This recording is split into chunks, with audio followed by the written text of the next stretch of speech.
Hello दोस्तों, good evening, नमस्कार, राम राम। एक बार फिर से स्वागत है आप सभी का प्रयास एजॉब के ऑनलाइन प्लेटफॉर्म पे।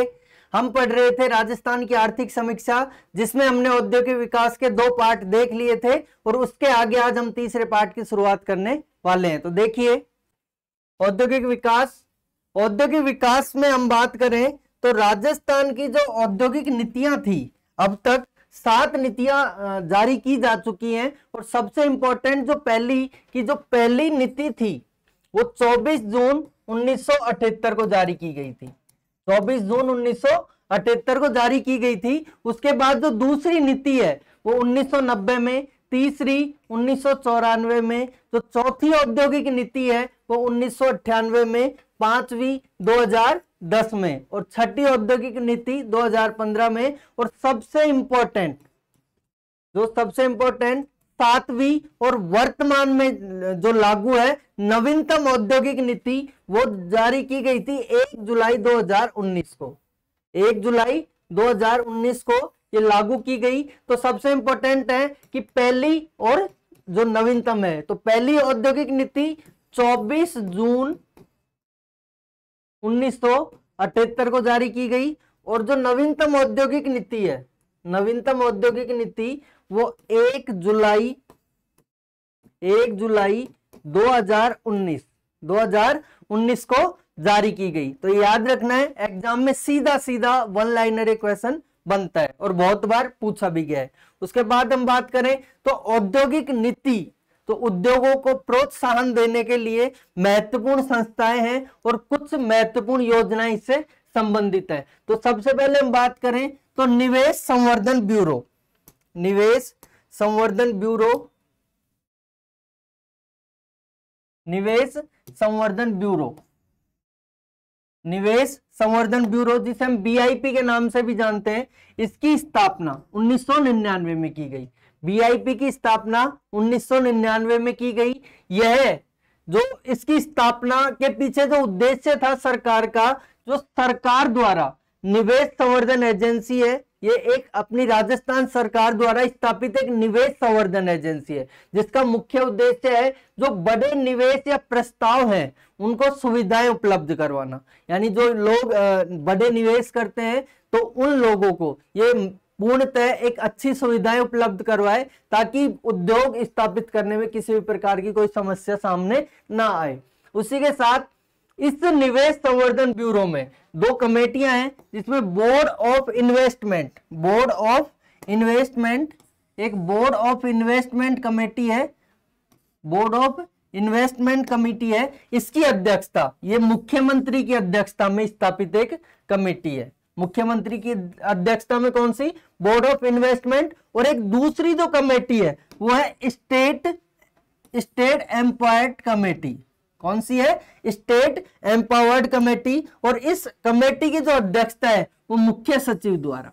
तो याद रखना इंपॉर्टेंट है कि बोर्ड ऑफ इन्वेस्टमेंट है, इसकी अध्यक्षता तो कौन? मुख्यमंत्री द्वारा की जाएगी। और स्टेट एम्पावर्ड कमेटी है, इसकी अध्यक्षता मुख्य सचिव द्वारा की जाएगी। एक चीज याद रखनी है, सबसे इंपॉर्टेंट है कि जो स्टेट एम्पावर्ड कमेटी है, इसकी जो गठन किया जाएगा वो 10 करोड़ से जो अधिक के प्रस्ताव होंगे।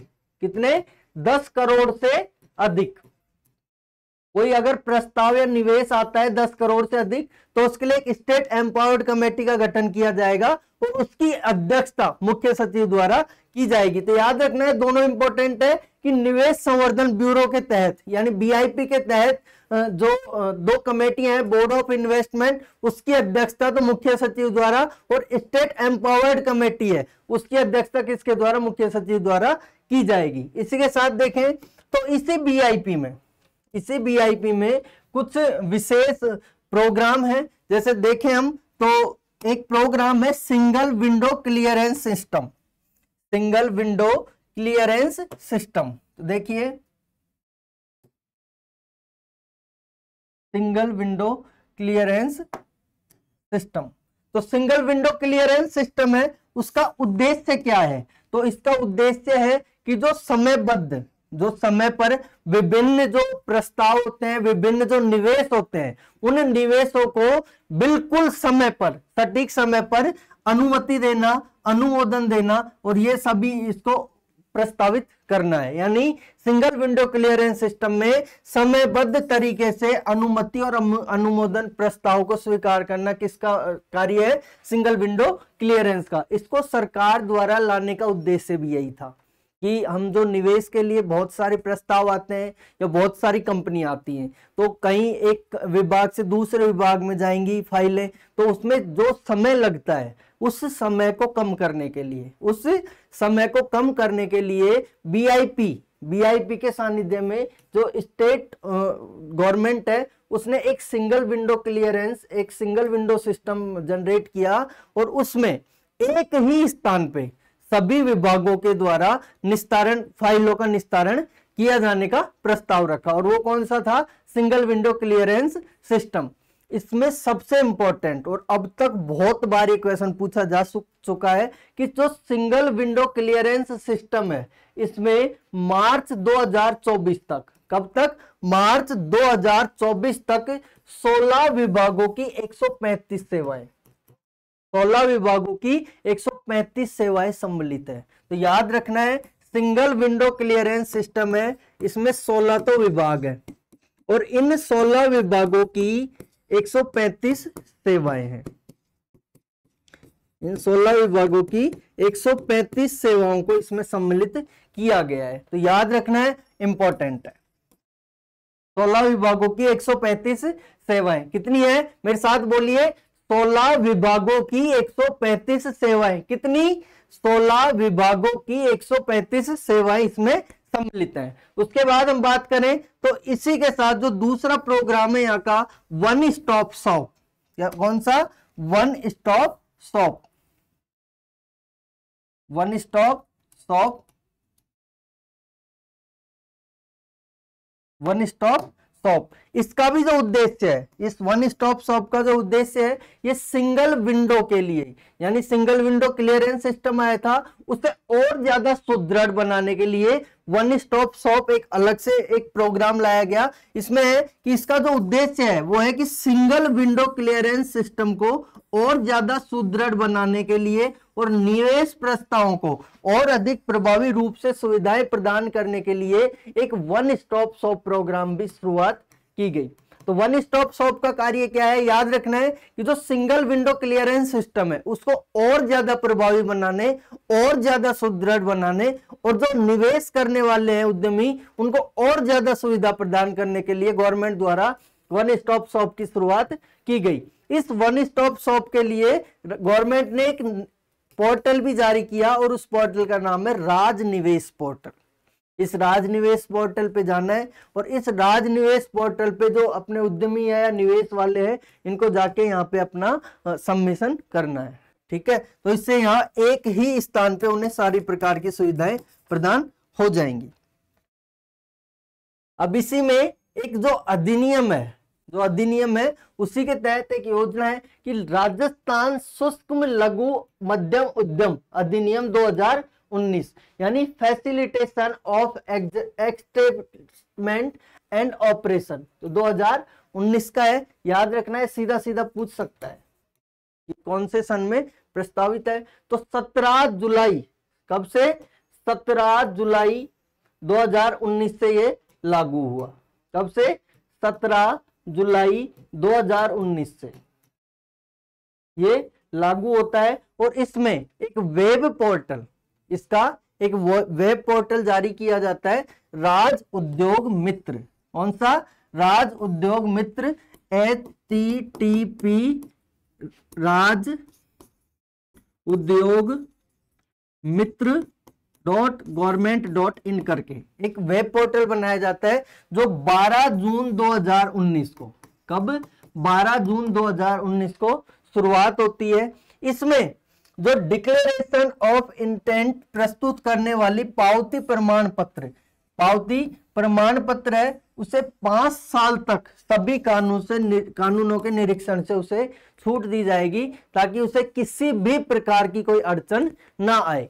उसके बाद हम देखें तो इन्वेस्ट कनेक्ट प्रोग्राम, जो इन्वेस्ट कनेक्ट प्रोग्राम है, गवर्नमेंट ने जो निवेश करने वाले हैं या बड़ी बड़ी कंपनियां हैं उन्हें जो बाहरी या बहुराष्ट्रीय कंपनियां हैं, विदेशी कंपनियां, उन्हें भारत में निवेश करने के लिए या भारत में लोगों को रोजगार के लिए उचित अवसर प्रदान करने के लिए एक बड़ी बड़ी इन्वेस्ट कनेक्ट प्रोग्राम में बड़ी बड़ी समिट करवाई गई, बड़ी बड़ी बैठकें बुलाई गई। और इस बैठकों में जो बहुराष्ट्रीय कंपनियां हैं, जो विदेशी कंपनियां हैं, उनके जो लोगों को बुलाया जाता है और उन्हें अपने इंडिया में पैसा इन्वेस्ट करने या अपनी कंपनियों के प्लांट लगाने के लिए उन्हें आमंत्रित किया जाता है। तो उसके लिए गवर्नमेंट ने एक प्रोग्राम चलाया, इन्वेस्टर कनेक्ट प्रोग्राम। भाई इन्हें इन्वेस्टरों को आपस में कनेक्ट कैसे किया जाए। तो उस प्रोग्राम में देखिए, वित्तीय वर्ष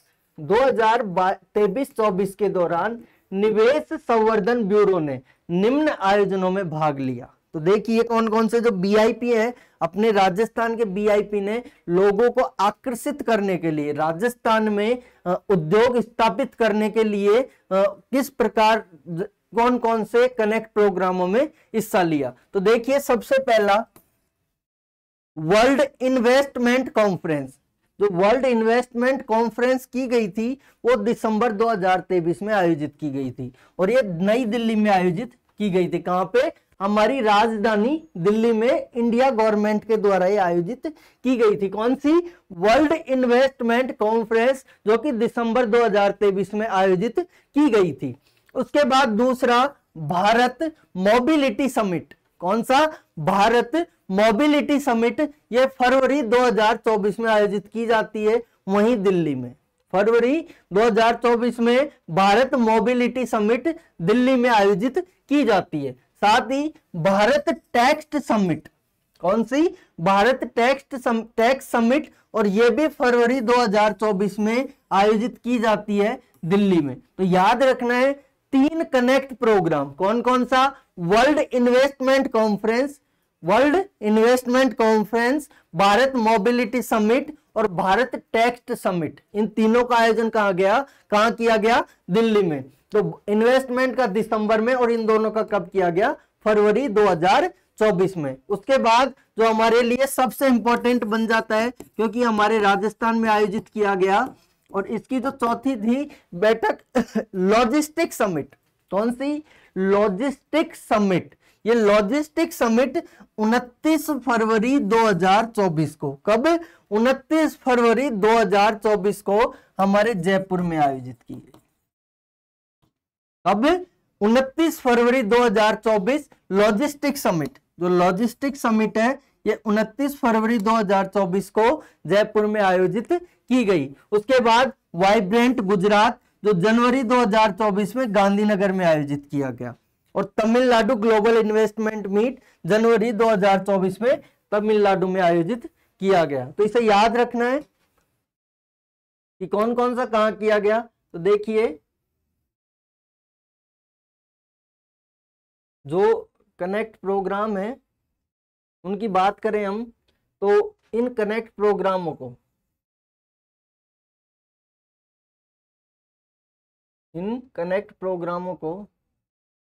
हम बात करें तो देखो, world investment conference, Bharat mobility summit और भारत टैक्स समिट, ये तीनों कहां पे? दिल्ली में। ये दिल्ली में आयोजित किए जाते हैं।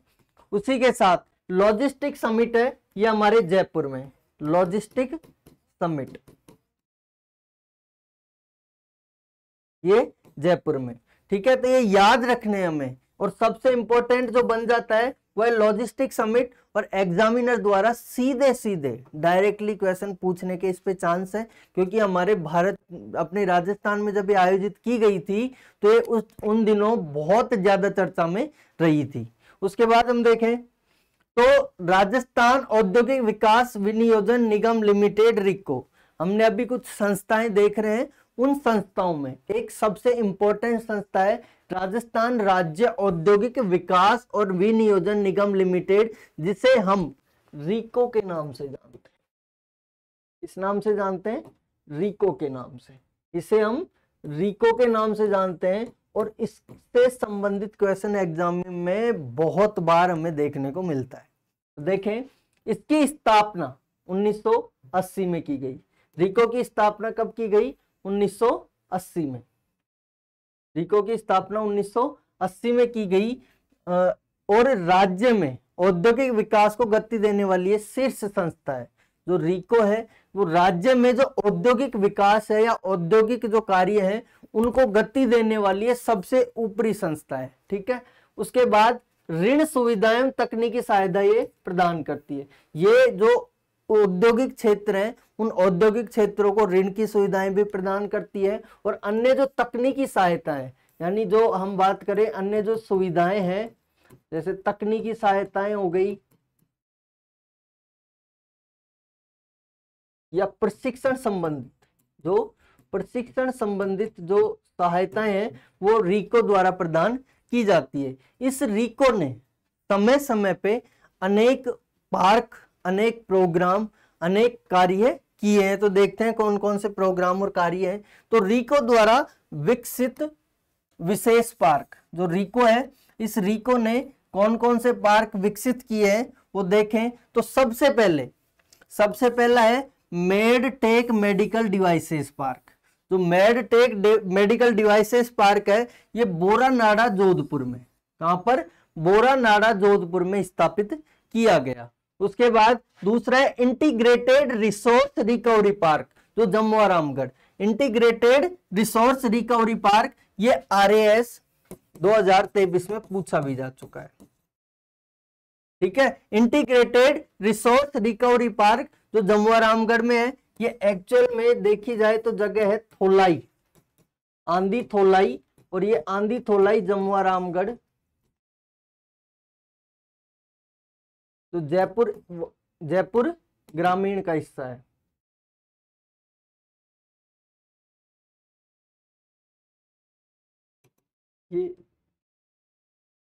ये जयपुर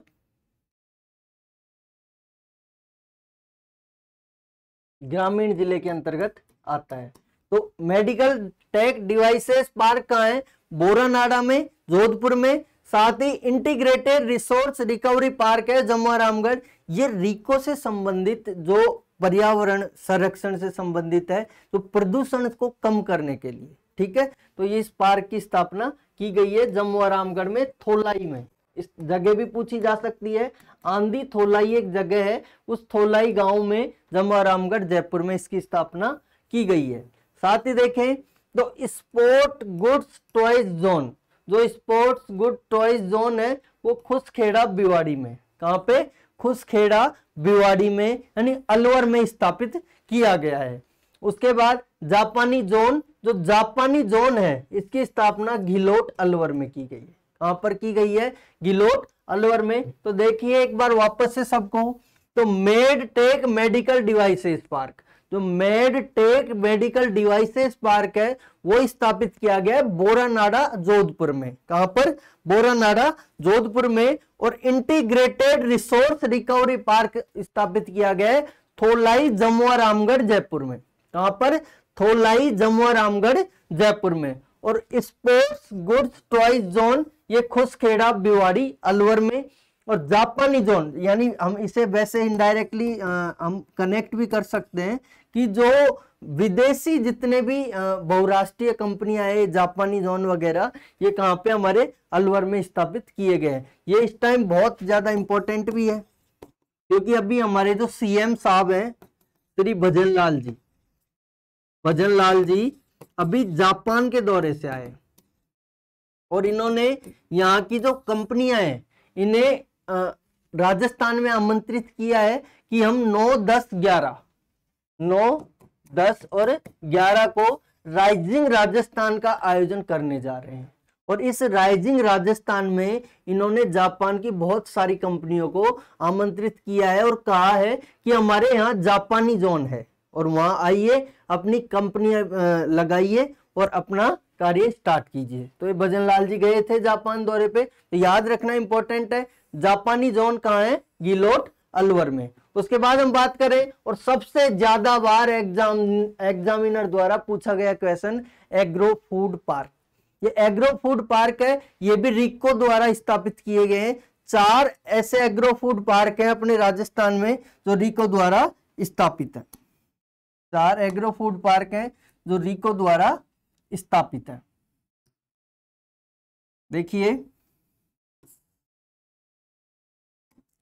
4 एग्रो फूड, एक तो है बोरानाड़ा जोधपुर में, कहां पर है, बोरानाड़ा जोधपुर में, दूसरा है कोटा में, रानपुरा कोटा में, रानपुरा कोटा में, एक है बोरानाड़ा जोधपुर में, पहला है बोरानाड़ा जोधपुर, एक है रानपुरा कोटा में।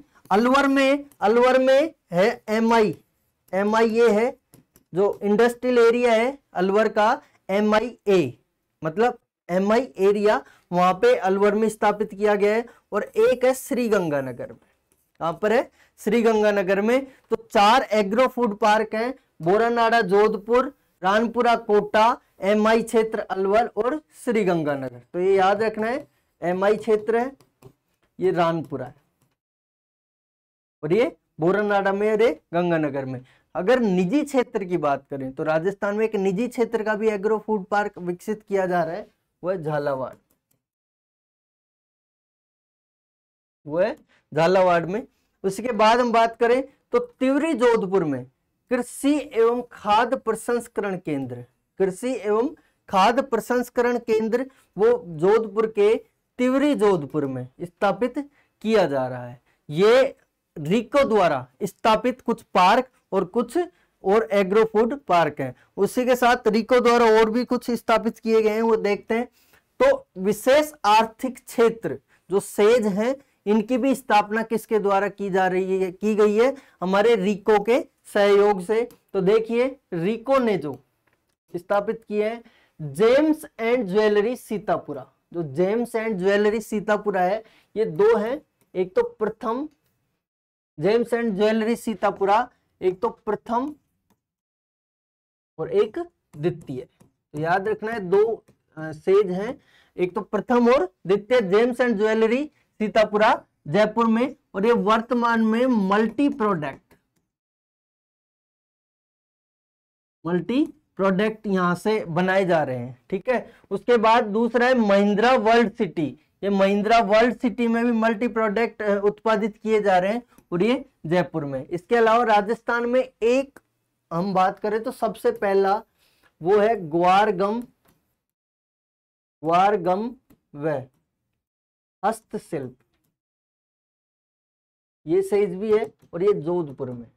कहां पर है, जोधपुर में। ग्वारगम हस्तशिल्प जो सेज है वो कहां है, जोधपुर में। और विशेष आर्थिक क्षेत्र या सेज की हम बात करें तो ये जो संकल्पना थी, ये सबसे पहले चीन में लाई गई थी और इस चीन से ही भारत में इस व्यवस्था को अपनाया गया है, सेज को। सेज स्पेशल इकोनॉमिक जोन, विशेष आर्थिक जोन जो है। एक तो हमारे राजस्थान में अभी जो आर्थिक समीक्षा है 2023-24 की, उसमें इन 2 का जिक्र किया गया है, James and jewellery Sitapura Jaipur प्रथम और द्वितीय, और एक है महिंद्रा वर्ल्ड सिटी जयपुर।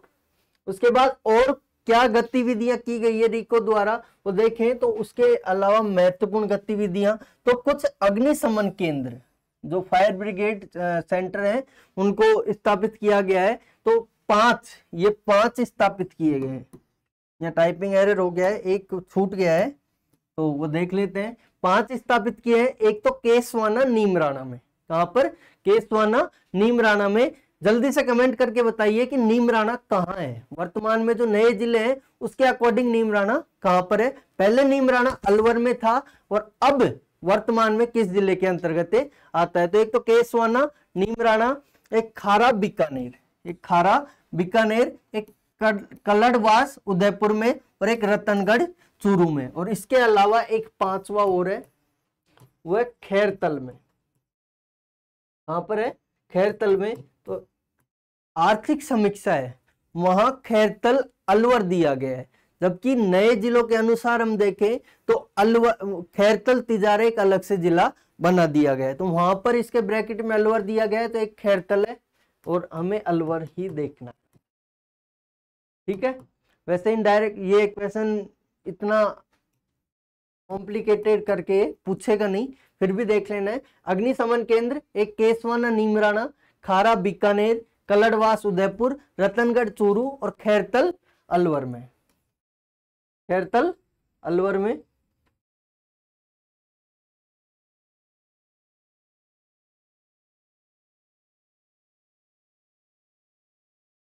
खैरतल अलवर। देखिए एक तो कहाँ है, यहाँ नीमराणा में, केसवाना, केसवाना नीमराणा, केसवाना नीमराणा अलवर में ही। और एक दूसरा कहाँ है, ये खैरतल। तो अलवर में केसवाना और एक खैरतल, एक खैरतल। उसी के साथ एक कलड़वास है उदयपुर में, उदयपुर में कलड़वास। और रतनगढ़ चूरू में, एक यहाँ है रतनगढ़ चूरू में, और एक खारा बीकानेर में, एक है खारा बीकानेर में। ये 5 अग्निशमन केंद्र स्थापित किए गए। उसके साथ जेम्स एंड ज्वेलरी की स्थापना हेतु जेम्स बोर्स कंपनी की स्थापना की गई। तो ये जेम्स एंड ज्वेलरी के लिए, इसे और ज्यादा विकसित करने के लिए जेम्स बोर्स कंपनी की क्या की गई है, स्थापना। और ये कहाँ की गई है, सीतापुरा जयपुर में। उसके बाद इंडिया स्टोन मार्ट सीतापुरा, क्या है, इंडिया स्टोन मार्ट सीतापुरा। तो जो इंडिया स्टोन मार्ट है Sitapura, India stone mart Sitapura 2024 का क्या किया गया है, आयोजन किया गया है। ये इंडिया स्टोन मार्ट है। हम राजस्थान की बात करें तो राजस्थान में सर्वाधिक अगर किसी खनिज का उत्खनन होता है तो वो है पत्थर, क्या है, पत्थर। और इसके लिए जो हमारे राजस्थान में इंडिया स्टोन मार्ट का आयोजन किया गया, कहां पर, सीतापुरा जयपुर में। तो देखिए इसका आयोजन 1 से 4 फरवरी 2024 को किया गया। कब, 1 से 4 फरवरी 2024 को किया गया। तो इसका क्या था, 12वां संस्करण था, इसका 12वां संस्करण था। और ये CDOS फिक्की के द्वारा, राजस्थान सरकार व रीको द्वारा ये इंडिया स्टोन मार्ट आयोजित किया गया। तो इसमें कौन कौन सा समन्वय था, CDOS फिक्की, राजस्थान सरकार व रीको, राजस्थान सरकार का रीको, फिक्की और CDOS द्वारा इसे क्या किया गया, आयोजित किया गया। ये इसका कौन सा संस्करण था, 12वां संस्करण। हमें याद रखना है कि राजस्थान में सर्वाधिक जो पत्थर का उत्पादन होगा या पत्थर जो खनिज निकलेगा, तो उसे प्रदर्शनी लगाई गई यहाँ पे। और यहाँ के जो इंडिया स्टोन मार्ट का ये कौन सा संस्करण आयोजित किया गया, 12वां संस्करण आयोजित किया गया। उसके साथ देखें तो CDOS centre for development stone, CDOS centre for development stone, centre for development stone, ये एक सेंटर बनाया गया, सेंटर फॉर डेवलपमेंट स्टोन। ये फिक्की, राजस्थान सरकार और रीको द्वारा इसमें इसका आयोजन किया गया। हम बात करें तो इसका जो ये संस्करण था ये 12वां था। और इसके बाद ये 13वां संस्करण, 13वें संस्करण की भी बात कर ली गई है। और जो 13वां संस्करण है वो 2026 में, कब, 2026 में आयोजित किया जाएगा, फरवरी में। कब, फरवरी में। इस CDOS है, इस CDOS की जो स्थापना है, सेंटर फॉर डेवलपमेंट स्टोन की, इसकी स्थापना भी किसके द्वारा की गई थी, हमारे रीको के द्वारा। किसके द्वारा की गई थी, रीको के द्वारा।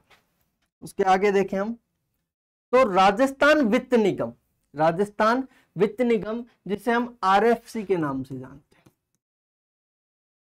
RFC। इस RFC की स्थापना 1955 में की गई। RFC की स्थापना कब की गई, 1955 में। और रीको की स्थापना कब की गई, 1980 में।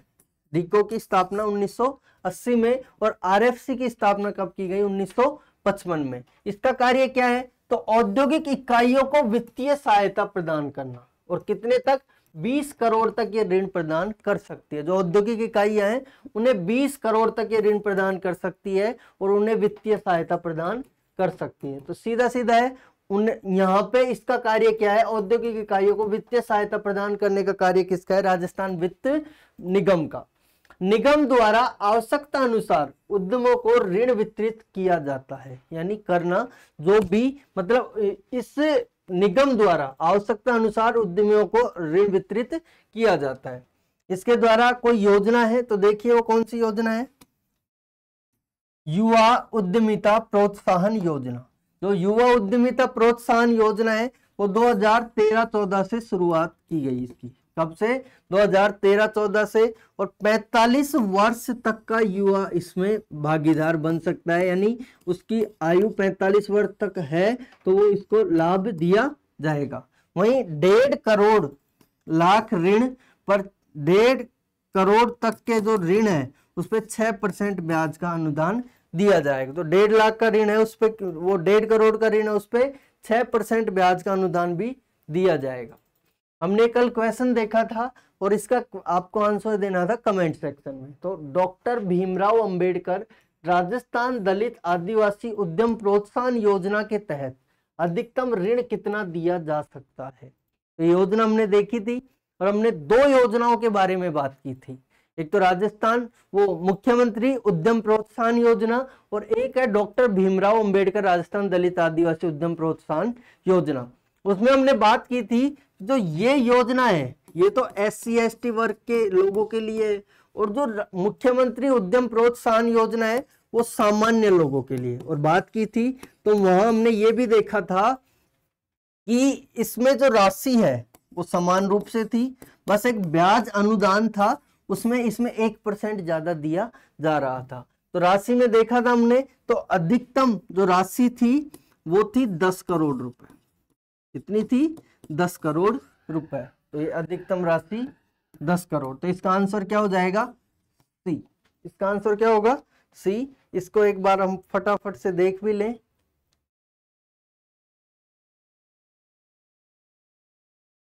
देखिए ये हमने कल देखा था, ये डॉक्टर भीमराव अंबेडकर राजस्थान दलित आदिवासी उद्यम योजना प्रोत्साहन योजना जिसकी शुरुआत 8 सितंबर 2022 से की गई थी। और एक गैर कृषि क्षेत्र में विनिर्माण और व्यापार, इसके लिए SC ST की भागीदारी बढ़ाने हेतु था।